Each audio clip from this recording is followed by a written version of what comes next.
அனைவருக்கும் வணக்கம். இன்னைக்கு நம்மளுடைய பதிவில் நம்ம பார்க்க போகிறது என்ன அப்படின்னா, மிக மிக முக்கியமான ஒரு விஷயம். எளிமையான விஷயம், ஆனால் கைமேல் பலன் தரக்கூடிய ஒரு விஷயம் அப்படின்னு தாங்க சொல்லணும். இந்த பதிவை பார்க்குறவங்க பல பேர் பார்த்திங்கன்னா யோசிப்பீங்க. ஆகும்னா நீங்கள் பார்த்தீங்கன்னா ஒரு கிளாஸில் தண்ணீர் எடுத்துகிட்டு நீங்கள் உங்கள் பதிவை பார்த்தீங்கன்னா ஆரம்பிச்சிடுங்க அப்படின்னு யோசிக்கலாம்.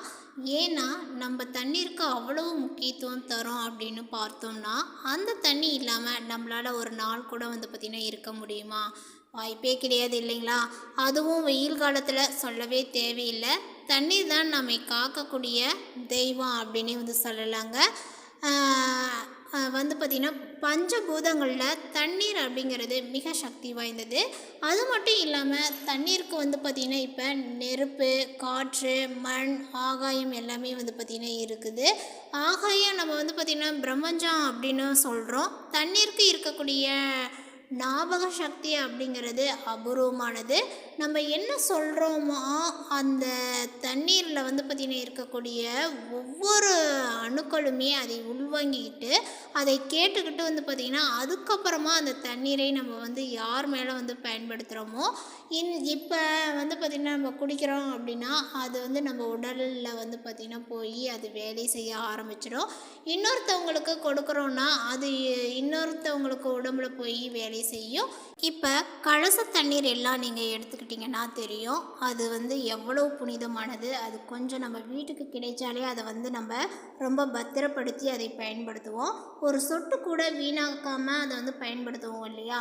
அதே போல தான் அந்த காலத்தில் எல்லாம் சில மனிதர்களை பார்த்திங்கன்னா சபிக்கணும் அப்படின்னு சில முனிவர்கள் என்ன பண்ணுவாங்க, அவங்க வைத்திருக்கக்கூடிய அந்த மண்டலத்தில் இருக்கக்கூடிய தண்ணீரை எடுத்து அவங்க மேலே பார்த்திங்கன்னா தெளிப்பாங்க. ஆக அந்த தண்ணீர் ஒருத்தவங்க சொல்கிறதை அப்படியே மாற்றக்கூடிய செய்யக்கூடிய சக்தி அந்த தண்ணீருக்கு இருக்கின்றது. ஸோ பார்த்திங்கன்னா அந்த தண்ணீரை பயன்படுத்தி தான் நம்ம ஒரு சின்ன விஷயம் யாரெல்லாம் இதை அவசியம் செய்யணும் அப்படின்னு பார்த்திங்கன்னா, எங்கள் வீட்டில் பணமே பார்த்திங்கன்னா தங்க மாட்டேங்குது அப்படின்றவங்க, எங்கள் வீட்டில் முதல்ல எங்கள் வீட்டுக்காரர் சம்பாதிச்சுட்டு இருந்தார், இப்போ என் பையனும் சம்பாதிக்க ஆரம்பிச்சிட்டான், இப்போவும் எங்களால் எதுவுமே பார்த்திங்கன்னா சேமிக்க முடியல, எதுவுமே பார்த்திங்கன்னா தங்க மாட்டேங்குது. சம்பளம் வாங்குறதும் அது பார்த்திங்கன்னா இன்னும் பார்த்திங்கன்னா இஎம்ஐ கட்டுறதும் வட்டி கட்டுறதுமே அது சரியாக போயிடுது. என்னால் ஒரு மாதம் ஒரு 5000 கூட பார்த்திங்கன்னா மிச்சப்படுத்தி ஒரு சேமிப்புன்னு என்னால் வைக்க முடியல. ஏன்னா சம்பளம் வர்றதுக்கு முன்னாடியே அதற்கான செலவுகள் ரெடியாக இருக்குது. வீண் விரைய செலவுகள், அதே போல் பார்த்திங்கன்னா வண்டி ரிப்பேராக போகிறது, ஃப்ரிட்ஜு ரிப்பேராக போகிறது, வாஷிங் மிஷின் ரிப்பேராக போகிறது, இந்த மாதிரி வீட்டு உபயோகப் பொருட்கள் சின்ன சின்னதாக பார்த்திங்கன்னா ஏதாவது ஒரு கோளாறு ஆகிடுது, அதனால் அதற்கான செலவுகள் உண்டாகிடுது. ஏசி ரிப்பேராக போகிறது, இப்படி ஒன்று மாற்றி ஒன்று அதுக்காக தான் பார்த்திங்கன்னா ரிப்பேர் ஆகுதுன்னு பார்த்தா, உயிருள்ள மனிதர்களுக்கும் ஏதாவது ஒரு நோய் நொடின்னு அவங்க மருத்துவ செலவுகளுக்கும் பார்த்திங்கன்னா செலவாயிடுது. இப்படி பல வழிகளில் வீண் விரயமாகுது அப்படின்னு நிறைய பேர் சொல்ல கேள்விப்பட்டிருப்போம். மகாலட்சுமி தாயாரை நம்ம கையில் வணங்குறோம், ஆனால் அவங்கள நிலையாக நம்ம வீட்டில் பிடிச்சி வச்சுருக்க முடியல. எப்படியும் அவங்க வழியே ஏதாவது ஒரு காரணம் சொல்லிட்டு போயிடுறாங்க.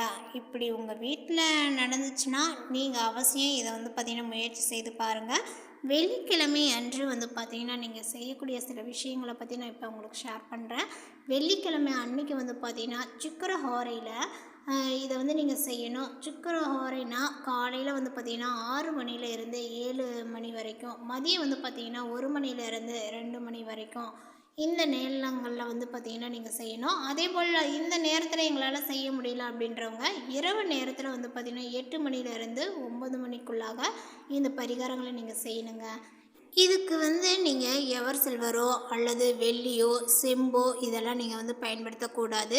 கண்ணாடி அல்லது மண் அல்லது செராமிக் கப்பை பற்றி தான் நீங்கள் பயன்படுத்தணும். நீங்கள் ஒரு பெரிய அகல் உங்கள் வீட்டில் இருக்குது, இல்லை பசங்கள்லாம் வச்சு விளையாடுறாங்கள்ல, மண் செம்பு சாமானம் இந்த மாதிரிலாம் வச்சுருக்காங்க இல்லையா, அதில் ஏதாவது ஒன்று இருக்குது அப்படின்னா கூட நீங்கள் அதை பயன்படுத்தலாம், தவறுகள் கிடையாது. இந்த மாதிரி இதில் வேணாலும் நீங்கள் பயன்படுத்திக்கலாம். ஒரு கிளாஸை பயன்படுத்திக்கோங்க, தண்ணீர் எடுத்துக்கோங்க. தண்ணீரை எடுத்துக்கிட்டு 6 ரூபாய் நாணயங்களையும் நீங்கள் எடுத்துக்கோங்க. ஏன்னா சுக்கிர பகவானுக்கு உரிய எண் அப்படின்னு வந்து பார்த்திங்கன்னா 6. சுக்கிரனும் மகாலட்சுமியும் அவங்கள எல்லாம் வந்து நம்ம பிரிக்கவே முடியாது இல்லையா? சுக்கிரனுக்கு மற்றொரு பெயர் வந்து பார்த்திங்கன்னா பார்க்கவன், மகாலட்சுமி தாயாருக்கு மற்றொரு பெயர் பார்க்கவி. அதனால் சுக்கிரனோட அம்சம் நம்மளுக்கு வேணும்னா நம்ம தாயாரையும் வழிபட்டாக தான் வேண்டும். ஸோ வந்து பார்த்திங்கன்னா இந்த மாதிரி எடுத்துக்கிட்டு நீங்கள் இதை வந்து உங்களுடைய பூஜை அறையில் அமர்ந்து செய்யணும். விளக்கெல்லாம் வந்து பார்த்திங்கன்னா ஏற்றி வச்சுட்டு இதை நீங்கள் செய்யணுங்க. இப்போ நீங்கள் ஒவ்வொரு காசாக இதில் வந்து போடும் பொழுது என்னெல்லாம் உங்கள் வீட்டில் வந்து நடக்குதோ அதை வந்து மாற்றி ஒரு நேர்மறையான வார்த்தைகளை வந்து பார்த்திங்கன்னா சொல்லணும். பணம் பெருக வேண்டும், பணம் பெருக வேண்டும், அல்லது பணம் பல மடங்கு பெருக வேண்டும் அப்படின்னு சொல்லணும். கடன், வறுமை, அந்த நோய், வீண் விரயம் அந்த மாதிரியான வார்த்தைகளை வந்து பார்த்திங்கன்னா பயன்படுத்தக்கூடாது. பணம், அதாவது வருமானம் பல மடங்கு பெருக வேண்டும் அப்படின்னு சொல்லிடலாம். அல்லது பண வசி இந்த மாதிரி கூட நீங்கள் வந்து சொல்லலாம். இப்படி சொல்லிட்டு வந்து பார்த்திங்கன்னா 6 போட்டு இதில் வந்து ஒரு பட்டையை எடுத்துக்கிறேன். சரிங்களா? இந்த பட்டை வந்து பார்த்திங்கன்னா வாசனை பொருட்கள் எல்லாமே லக்ஷ்மி வசீகரம் உடையவை அப்படிங்கிறது நம்மளுக்கு எல்லாத்துக்குமே தெரியும். ஸோ இந்த பட்டையில் பச்சை நிற பேனாவால் பணம் வசி அப்படிங்கிறத எழுதிக்கிறேன். இதையும் நம்ம இந்த தண்ணீரில் வந்து பார்த்திங்கன்னா போட்டுடலாம். இதை நீங்கள் போட்டுட்டு உங்களுடைய பூஜை அறையில் நல்லா வேண்டிக்கிட்டு, குலதெய்வம் இஷ்ட தெய்வத்தை வேண்டிக்கிட்டு உங்களுடைய வீட்டோட வடகிழக்கு திசையில் இதை வந்து நீங்கள் வச்சுடுங்க. ஒரு வாரத்திற்கு இது அப்படியே இருக்கலாம். அடுத்த வியாழக்கிழமை இந்த தண்ணீரையும் பட்டையையும் நீங்கள் எடுத்து போட்டுடலாம். காசுகள் அப்படியே இருக்கட்டும். அடுத்த வெள்ளிக்கிழமை நீங்கள் திரும்ப இதே மெத்தடை ரிப்பீட் பண்ணணும். ரிப்பீட் பண்ணி திரும்ப உங்கள் வீட்டோட வடகிழக்கில் வந்து பார்த்திங்கன்னா ஓப்பனாக வச்சுருங்க. அதாவது நீங்கள் கீழே ஏதாவது சோபா இருந்தது அப்படின்னா அதுக்கு கீழே கூட வைக்கலாம். அல்லது சின்ன குழந்தைங்க இருக்காங்க அப்படின்னா ஏதாவது ஒரு டேபிள் மேலே கூட நீங்கள் வைக்கலாம். ஆனால் தட்டெல்லாம் போட்டு மூடக்கூடாது, ஓப்பனாக தான் வந்து நீங்கள் அதை வைக்கணும். அதே போல் ஒரு சிலருக்கு வந்து பார்த்திங்கன்னா பல கேள்விகளானது எழும். இந்த பொருட்கள் தான் நம்ம போடணும், இன்கேஸ் நாங்கள் வந்து பச்சை கற்பூரம் போடலாமா, அல்லது வந்து பார்த்திங்கன்னா தசாங்க பொடி போடலாமா, இல்லை வேறு ஏதாவது வாசனை திரவங்களை இதில் சேர்க்கலாமா அப்படின்னு வந்து கேட்டிங்கன்னா அது ஒவ்வொருத்தரோட தனிப்பட்ட விருப்பம்தான். நீங்கள் போடுறதுனா தாராளமாக போட்டுக்கொள்ளலாம். ஆனால் கண்டிப்பாக வந்து பார்த்திங்கன்னா ஒரு டம்ளர் வந்து கண்ணாடி டம்ளரில் தண்ணீரை எடுத்துக்கணும்.